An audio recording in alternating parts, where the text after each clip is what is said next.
Hi, welcome to mmlearn.org and our eye care webcast series. We want to begin by extending our appreciation to those who have helped us bring this presentation to you today. Baptist Health Foundation, Methodist Healthcare Ministries Foundation, the Southwest Texas Geriatric Education Center, the Pryor Trust, and of course many other individuals and organizations who support the mission of mmlearn.org. If you have a question, there's a little ask bubble directly above this video screen, and you can click on that ask button and send us your questions. If you're listening to the audio-only presentation or you don't have the ability to click on the ask bubble, go ahead and call us at 210-889-1285, and we'll take your questions over the phone.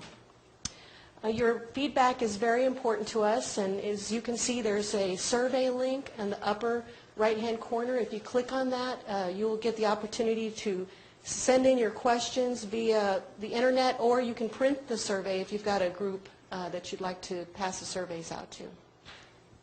Wendy Carpenter is the Executive Director of Healthcare Operations at Air Force Villages, and she is here to do our eye care webcast, and the topic today is realistic expectations, assisting in transitions to memory care. Thank you. Thank you.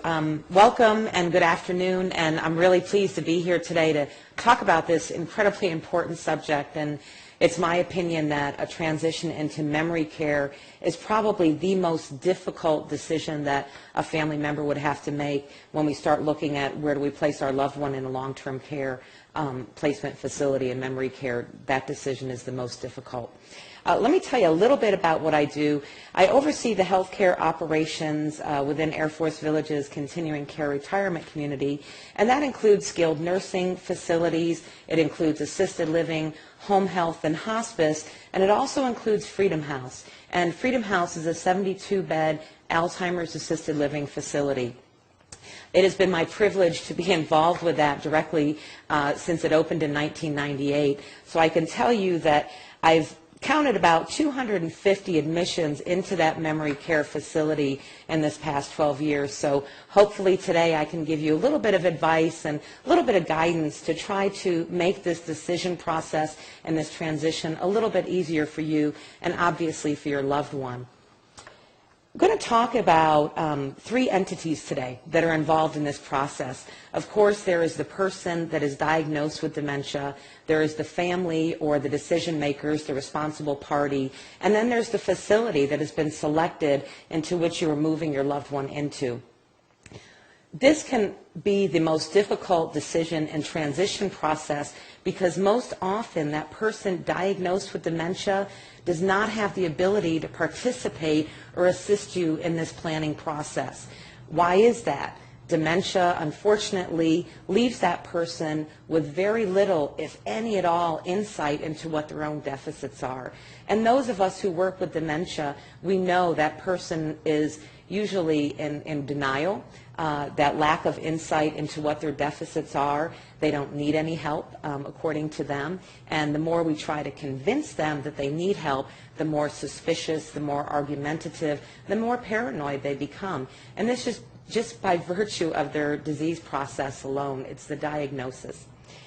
Talking about the diagnosis briefly, if you've ever heard me speak about dementia, you will know that I really drive home the value of getting a diagnosis that identifies what type of dementia we are dealing with.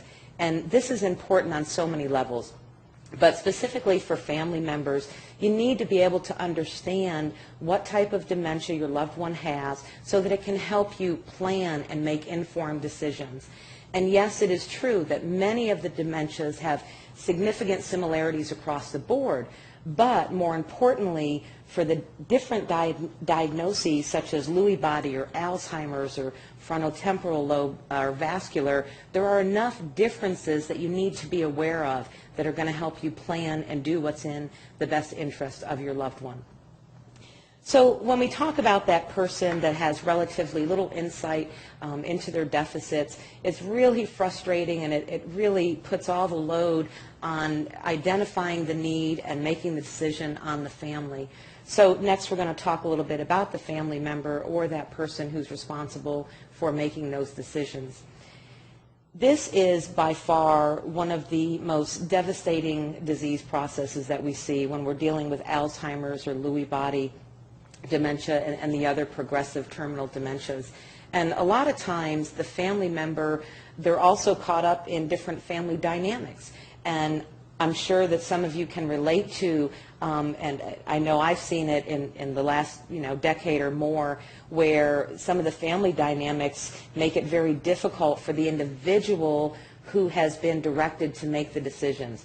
Perhaps there's a sibling that lives out of state and doesn't agree with the decision process, doesn't think mom or dad need that level of care.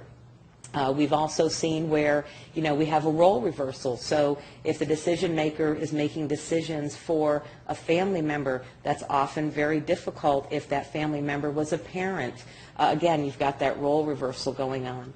Or if there's a spouse who needs to make a decision for their loved one, that's really hard to let go of. There's a lot of emotions that are involved and a lot of things going on with that decision-making process that just complicate things. But we really have to look at what is in the best interest of the person with that dementia.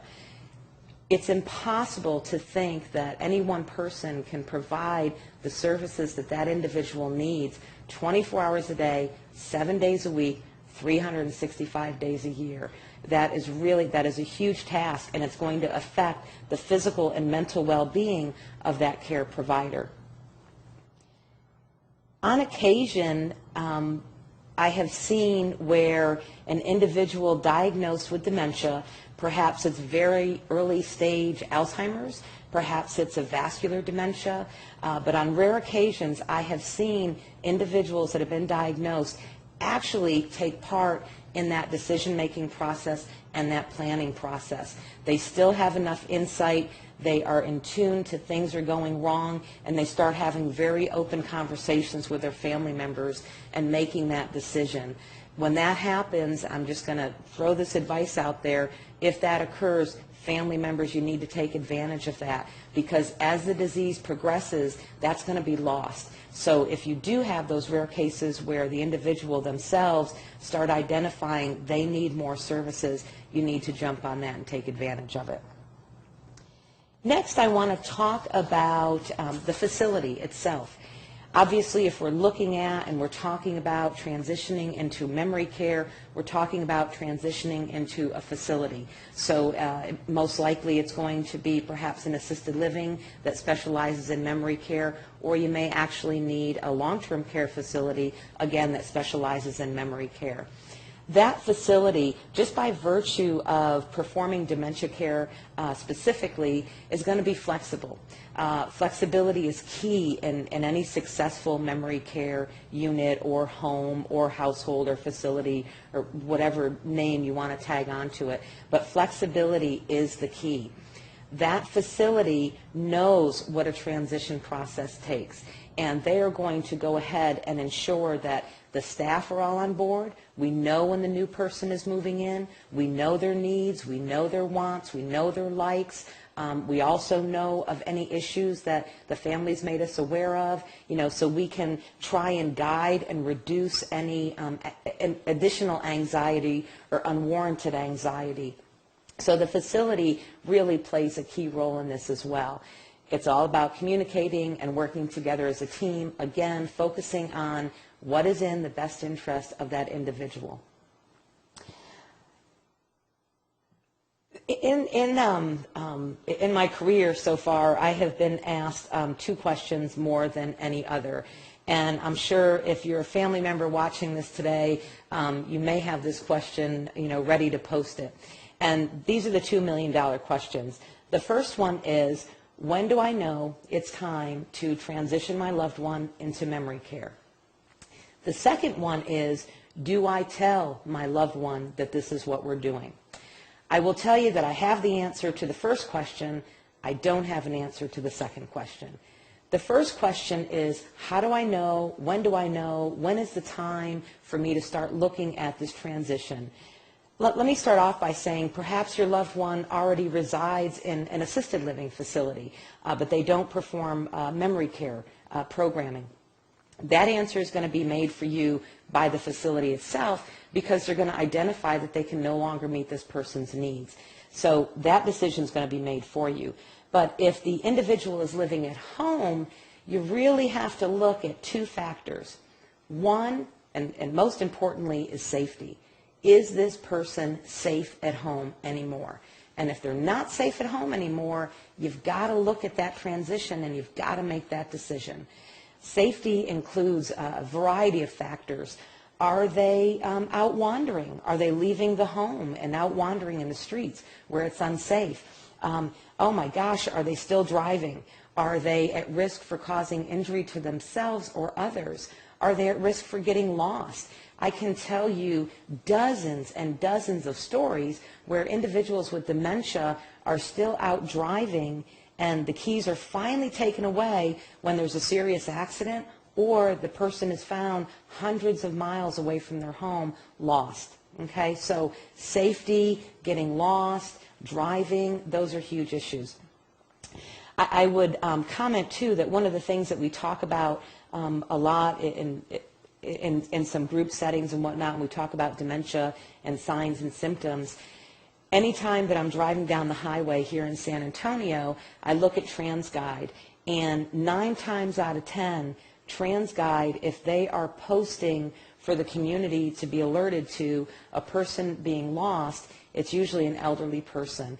And that just really gets me every time I drive by one of those and I see that posted. It means, once again, you know, there's somebody out there driving and they're lost, they have dementia, what's going on, where are they, I hope they're found safe. But that's one of your keys right there. The other, when we talk about safety, are they taking their medication? Are they taking it correctly? Are they making their doctor's appointments? Are they following their doctor's instructions?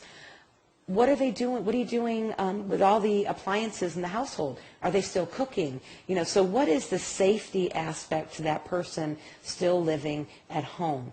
And if there is help available, what is the safety factor for that person providing the care?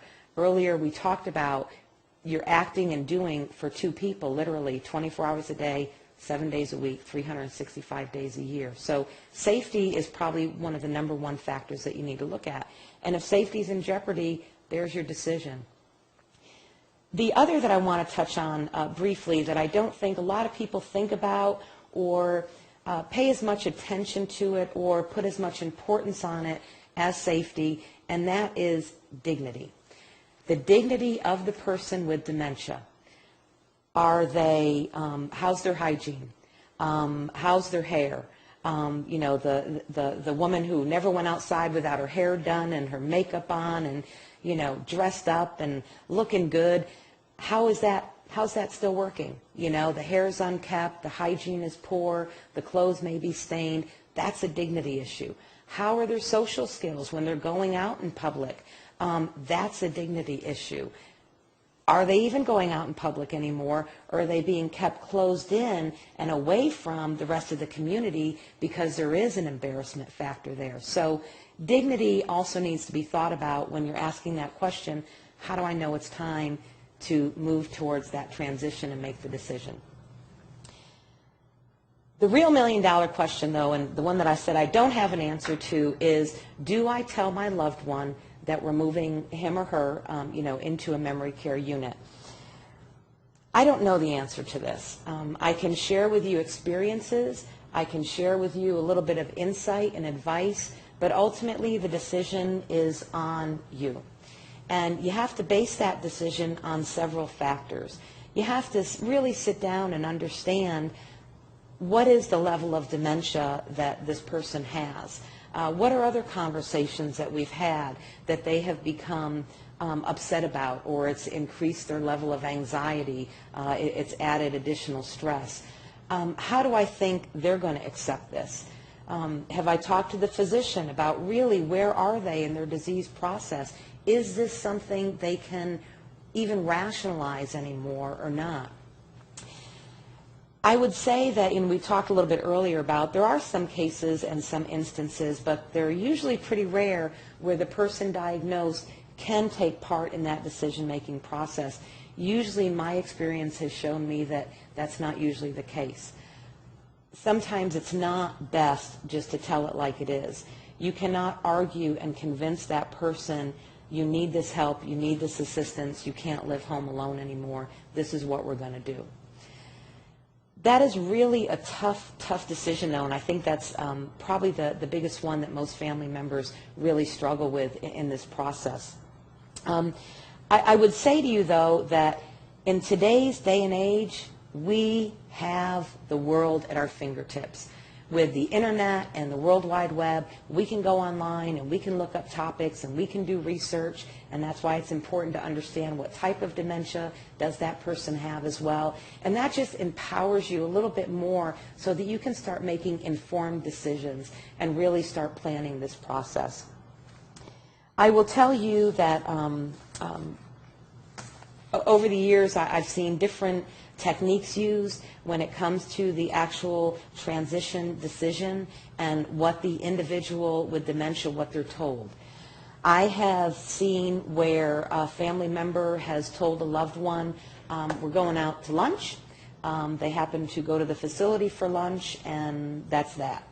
I have seen where family members identify to the loved one, you know, your doctor wants you here for a little while so we can start monitoring changes in your medication, or perhaps that individual with dementia, depending on what stage they're in and what other disease processes they have, they may be really focused in on another condition that they have. So I've seen family members where they've identified to the loved one, you know, the doctor wants you here for a little while to monitor your medications for your X, you know, syndrome or whatever. I've seen good results with that one if the person with dementia has a good relationship and a good trust into their doctor. I've actually seen very good results with that one. I've seen family members tell loved ones as well, you know, we're doing remodeling at the house, or we're doing this at the house and you need to be out for a while. You know, I've seen numerous little white lies, if you will, being told. I've also seen sometimes where it's just not telling the truth, it's just omitting the truth, and family members just continue to divert the conversation and redirect it, and waiting for, after that move-in, that individual to become accustomed to their surroundings and eventually just settle in. And believe it or not, as I've said earlier, 250 plus admissions that I've witnessed personally, 95% of those over a period of time adjust very well. And the questions don't come out anymore, and the anger and the anxiety and the stress is not there anymore. And while this disease is devastating and it's heartbreaking, and I know that, there's some sense that, well, the disease also allows them to forget and stop questioning and settle in and accept what their new home and their new lifestyle has become, and they're quite content in it. So it's really a difficult balancing act, but as I said earlier, I don't have the answer if you were searching for, do I tell them or not? I think this is an individual decision. It's one that you really have to look at and really dissect and investigate and do your research and talk to other family members, talk to the physician, talk to the facility. But regardless of what you do, whatever that decision is, whatever you are telling this loved one, make sure that everybody knows. Everybody's got to be on the same page. Everybody's got to be, you know, singing the same tune on this one. So that is what I will tell you that is very important. I would say that, you know, once we've made the decision and you've identified, yes, it is time to, number one, move my loved one into a memory care unit. Number two, I've gotten over that hurdle of what I'm going to tell mom or dad or my wife. And number three, now I'm actually to the plan of the actual move. I cannot stress enough that it is so important to make sure that you plan this from step one all the way through to fruition. This has got to be a well-orchestrated plan, again, where everybody's involved, everybody's included, and everybody's on the same page. And you've got to have contingency plans. What if this doesn't happen in this step? What if this doesn't happen? You've got to have this planned out, because the person that is going to benefit from a well-orchestrated plan is the resident that we're moving in. The person that is going to be affected by a poor planning process, again, is the resident that we're moving in. So extremely important. What do you have to plan for?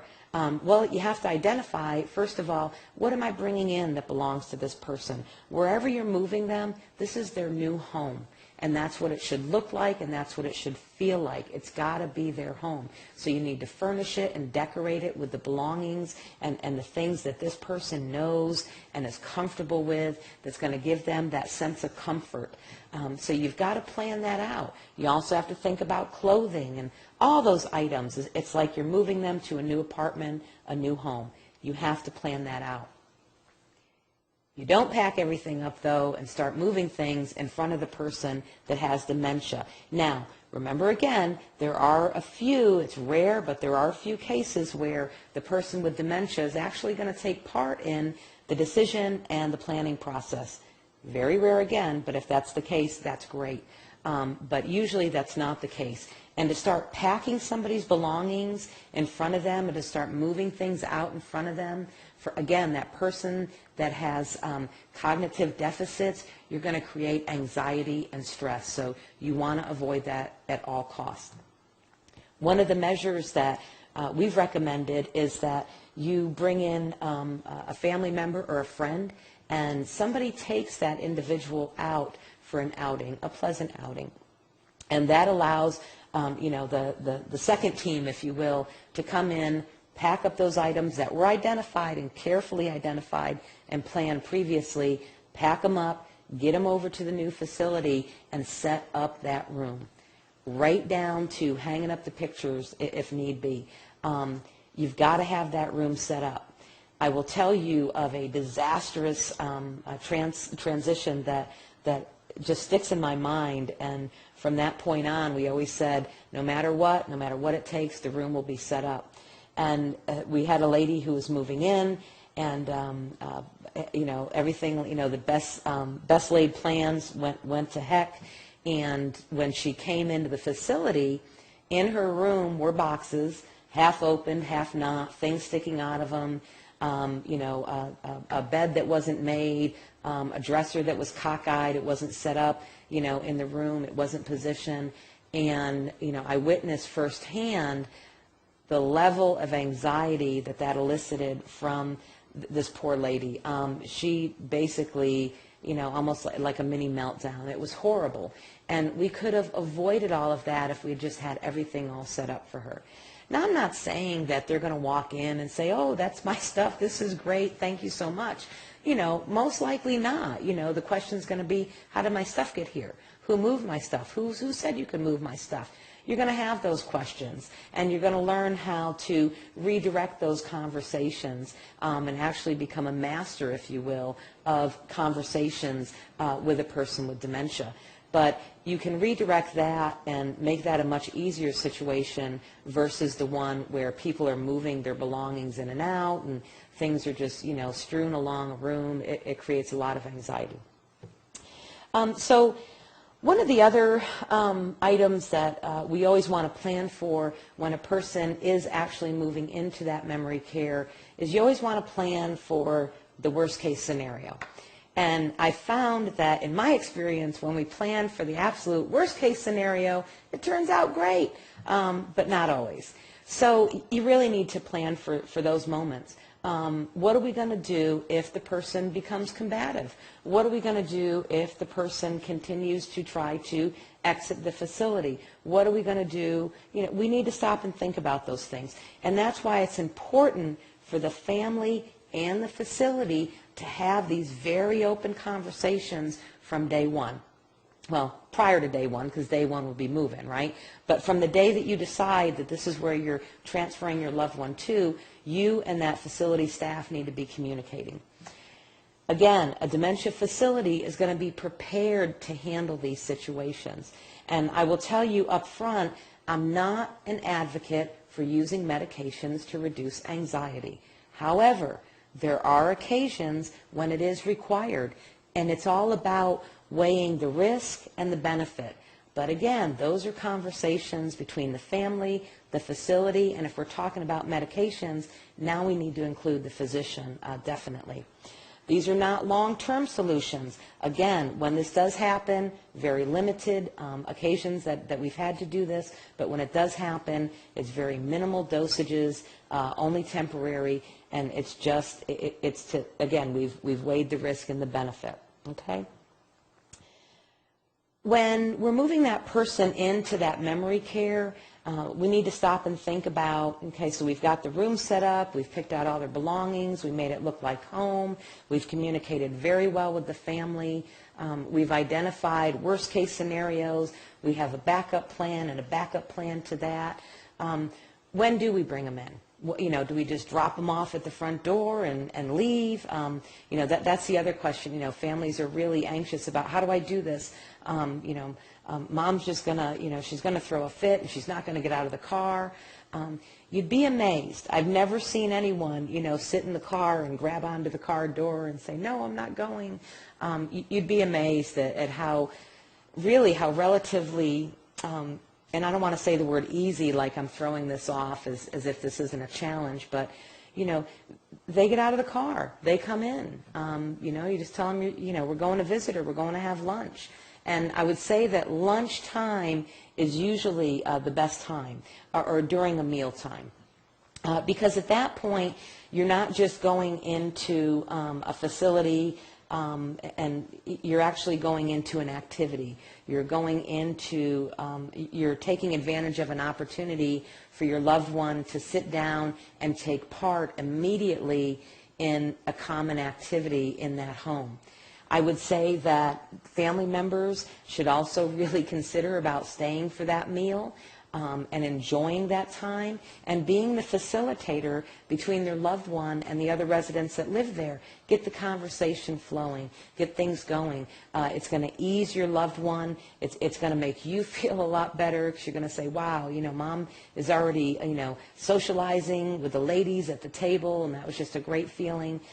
So that when you do leave, you know, you're left with that memory. I would really avoid late afternoon, definitely avoid any later evening admissions. And I would also say that, you know, again, communicating with the facility, because when you say you're going to arrive at X time, the facility's waiting, they're prepared. A good facility is also going to make sure that the staff have additional activities for that person that day. They're planning things to distract that person and really hone in on making them feel comfortable and not giving them that time or opportunity to start thinking about, wait a minute, you know, where are you going? Why are you leaving me here? So, you know, so you drop them off, you have lunch, you take time, you spend some time, you help them transition into that little society of that home. Then it comes time for you to leave. This is also very tricky. You know, how do I leave? You need to engage the staff. The staff are going to help you in that process because leaving can be an extremely traumatic experience, not just for the person with dementia, but trust me, I have seen hundreds of family members leave that first day and end up in the parking lot, you know, in the car crying. This is a really difficult decision to make, but remember this. You have been trusted to make the best decisions for this person, and that's what you're doing, okay? So you're keeping them safe, and you're preserving their dignity, and you've had to select memory care to do that. So you want to, again, when it's time to go, you want to engage the staff. And again, dementia care staff are going to know we are going to distract the person with dementia. We're going to get them engaged in something else so you can leave. Trust me when I say that eventually you're going to be able to say goodbye and leave, and you know your loved one's going to walk you to the door and say goodbye and turn around and you know go take part in the community that they joined. Sometimes they don't. Sometimes it's a tough one. Where are you going? Why are you leaving me here? Why did you do this to me? All those questions and those accusations start coming out, and you start struggling with, how do I answer that? Well, number one, you can't convince them of why you made this choice. Again, you really need to just become the master of turning conversations around, to identify other topics so you can start talking about other activities that you can engage in. Again, there's a little bit of, silver lining here in this really, really dark cloud, and it's that the short-term memory, it's such a short span that you can usually redirect, and they forget about that one question and they start taking part in something else. So really have to be the master of that conversation. I've been asked numerous times as well, and I've heard different philosophies about, well, after my loved one has moved in, I've been told that I shouldn't visit for a couple days or even a few weeks. Is this true? Again, there's no blanket answer to this. There's no cookie-cutter response. I would say that, in my opinion, to not visit for several weeks is almost cruel. It almost leads to like a sense of abandonment. And I would say that the visits are necessary to help that person transition, but you really have to do a balancing act. And you have to be talking with the staff as well. And you have to also gauge your own responses to this traumatic experience, because it's traumatic for you as well. Remember, you are the well person.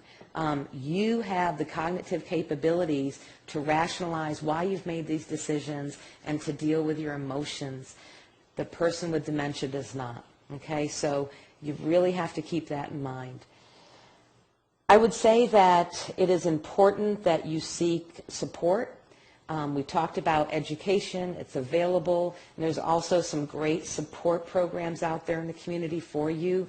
You need to talk to other people. You need to understand that you're not the first person to go through this, and you need to hear other stories, and you guys need to lean on one another and support one another, and hopefully you can share experiences that will be beneficial to somebody else as they go through this process.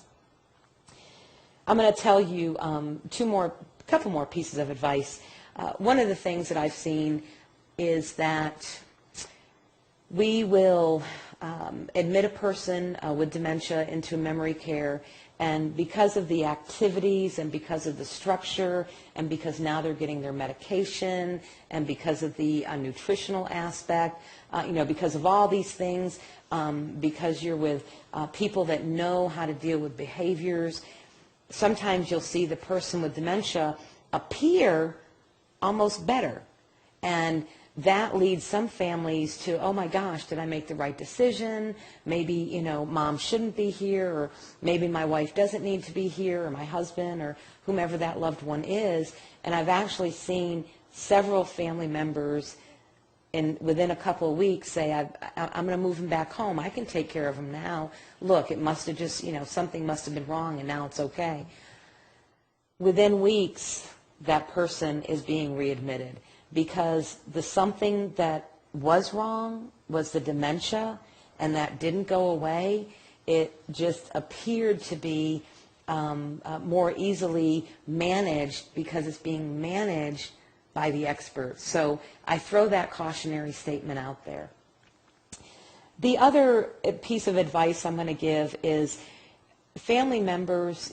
I know, I can't stress that I know enough, and I truly empathize with anybody that has to make this decision. It is truly, it's devastating.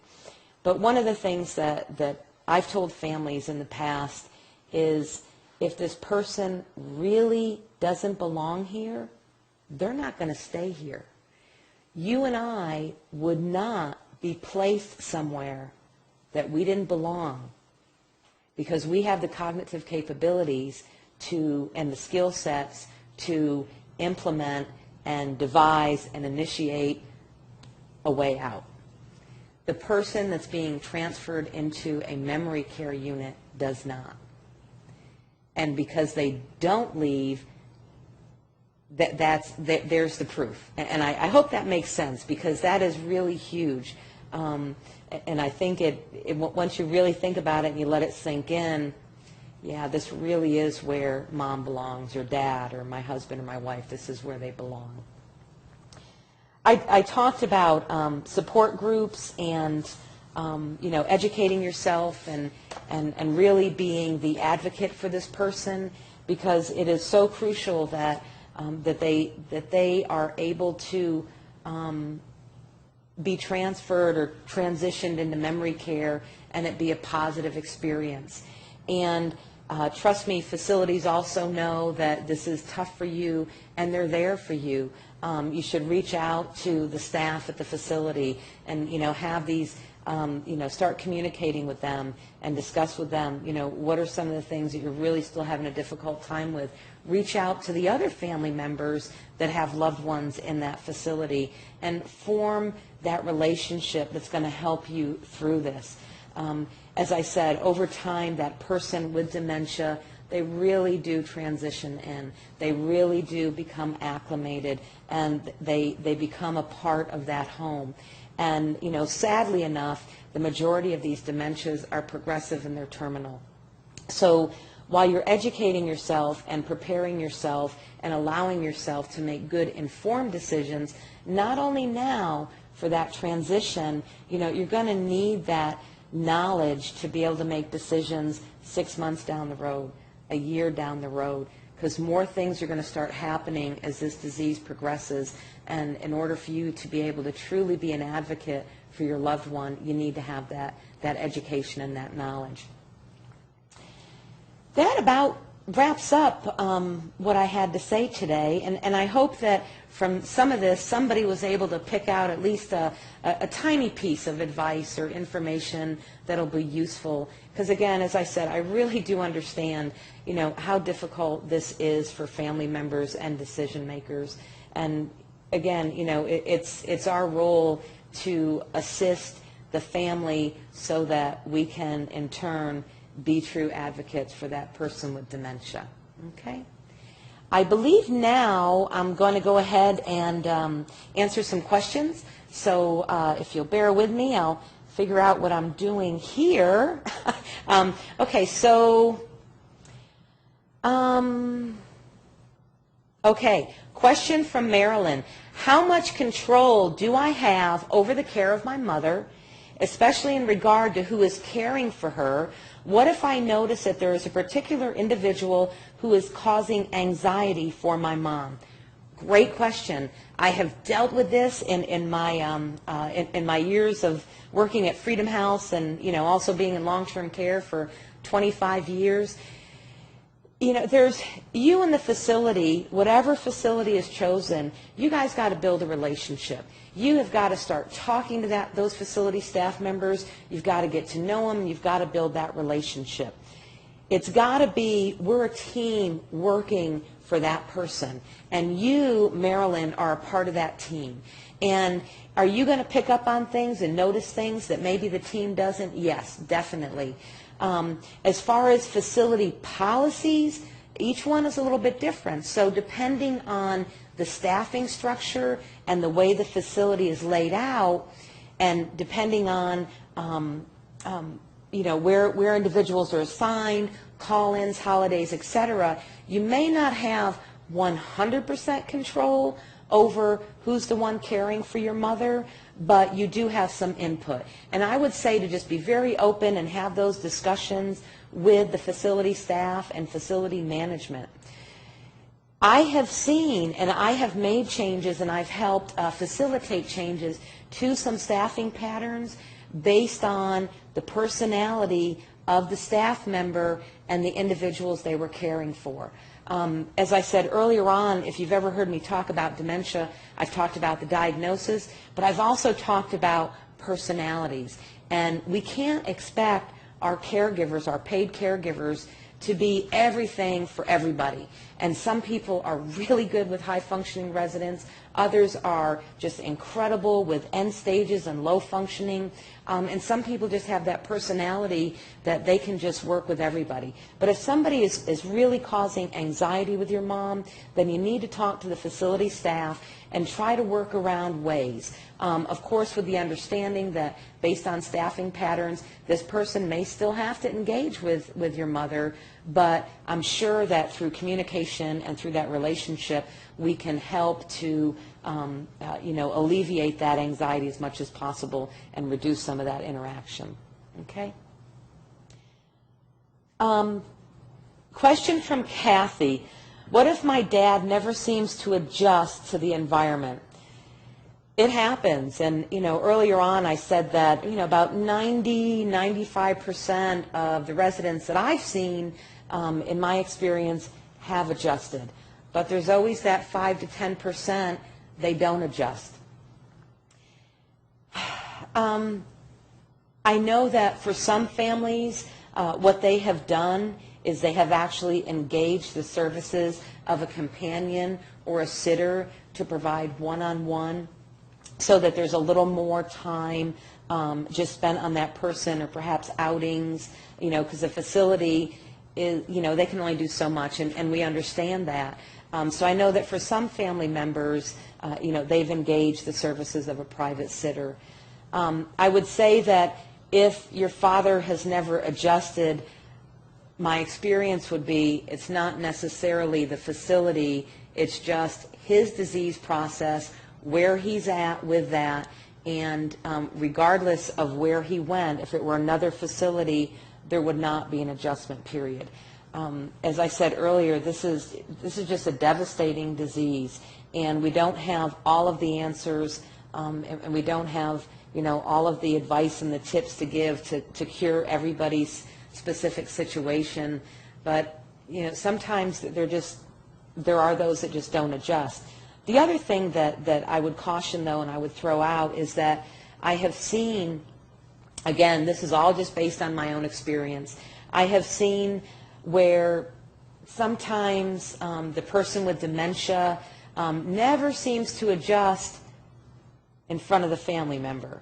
But when the family member is not there, this person is taking part in activities, this person is eating well, this person is, it doesn't exhibit any behaviors when that loved one's gone, etc. So I'd really, communicate a little bit more with the facility and see if we can find something. What is it that he enjoys? What is it that really makes his eyes sparkle, and go from there. Oh, okay. Question from Pat. I feel like I'm betraying my mother by wanting to place her in a home she cared for me for 18 years. And if I can get through this without crying, it's going to be a miracle. This is what I'm talking about. This is, oh my gosh, what right do I have to make this decision? What right do I have? I should be able to take care of my mother myself. Look what she did for me. Look what she sacrificed for me. This is selfish of me. I'm not a good child. I'm not a good daughter. I should be there for her. She raised you for 18 years, yes, and she did what was in your best interest, and she was always your advocate, and she did it out of love and compassion, and to some extent responsibility, right? Today's day and age, we are either in the sandwich generation, where we still have a family of our own that we're trying to raise or get through college, and then we have aging parents. It's not like it was 50, 60 years ago, where somebody had the luxury, I'll say, of staying home and being the primary care provider. It's impossible to think that an individual, or even, maybe there's one or two that pass it on, can provide the services that this person needs. This dementia is progressive, and it's terminal, and it comes with so many signs and symptoms that it's impossible to truly do what's in this person's best interest by keeping them at home and trying to manage that by yourself. I think that, again, educate yourself, make sure you understand that you really know how this disease process is going to progress, what it really entails, and then answer the question, am I the person that can provide all of these needs that my mother needs, or can this facility that has the experts provide those, and then I'm there supplementing for my mother and still being her advocate? So I hope that answered your question. I know that's on, probably in the forefront of everybody's mind, and this is just such an emotional process. It's unbelievable. Question from Marie: what if the activities that my mom is used to aren't available in the facility? I would challenge the facility then to identify what are those activities. None of us can remain stagnant. This is our program. This is what we do. This is the way we've always done it. Though that era is out the door. I would challenge that facility. Maybe you talk to the persons that's responsible for activities. Maybe you can help engage them in those activities, depending on what that activity is. What does that volunteer community have available out there? There are tons of resources available to us and to facilities, and it just takes somebody with some creativity, to get out there and maybe find volunteers that can help introduce activities or different programs into that facility. You need to communicate with that facility. And if a facility is saying, oh, we don't do that, we've never done that, we can't do that, bring up, well, what about volunteers? What if I find somebody from, I don't know, the church group or whatever, that's willing to come in and do this? That facility should, jump at that opportunity. Okay. From Rebecca, subject is boomers. I've been reading about the changes nursing homes are making for baby boomers. Is Air Force Villages making changes for boomers? Also, are you starting to see much dementia in the boomers? If so, what age? I would say that, yes, Air Force Villages is making huge changes for the boomers. And I guess, it depends on what article you read, what magazine you're looking at. And I don't know if it's so much the boomers or if it's just society saying, well, yeah, it is a boomer character trait, saying this is what I want and this is how I want it. But it's also about us taking a more active role in our health care, being more aware, being more informed, and knowing, what the expectations are. And so we're setting higher expectations. And I believe that the majority of long-term care is responding to these expectations. And we're saying, we're getting rid of the institutionalized, concept that we used to have. And, we're going more towards, we're going to set up nursing homes and assisted livings for dementia-like homes. It is going to be a home. It is going to be a household model. It's going to be comfortable. It's going to be warm. We're going to be resident-centered, person-centered, whatever the buzzword is, today. So yes, Air Force Villages is definitely being proactive. As a matter of fact, Freedom House is built on the neighborhood models. It was way ahead of its time 13 years ago when it opened. And right now, Air Force Village 1 Healthcare Center is in the process of building a brand new state-of-the-art skilled nursing facility called The Mission. And this is all focusing around person-centered care. This is a home. This is where people come to thrive or, really live out the rest of their days in comfort with the expectations that they have. Are you starting to see much dementia in the boomers? If so, what age? That would be a whole other topic. Since technically I'm on the cusp and I'm a baby boomer, I don't know if it's much about are we seeing more dementia as much as are we more aware of what dementia is. And we also know that dementia really starts, like Alzheimer's pathology really starts much, much earlier than diagnosis. So the changes are starting in the brain much earlier before signs and symptoms start to appear and before somebody's diagnosed. So I don't have the answer to that question. I would assume that it's going to be the same rate of incident that it is with any other generation. I would say, though, that when you look at the statistics for Alzheimer's and other dementias going from boom, boom, boom, and then all of a sudden they spike up, it's because of that baby boomer, era, coming to that age group. So.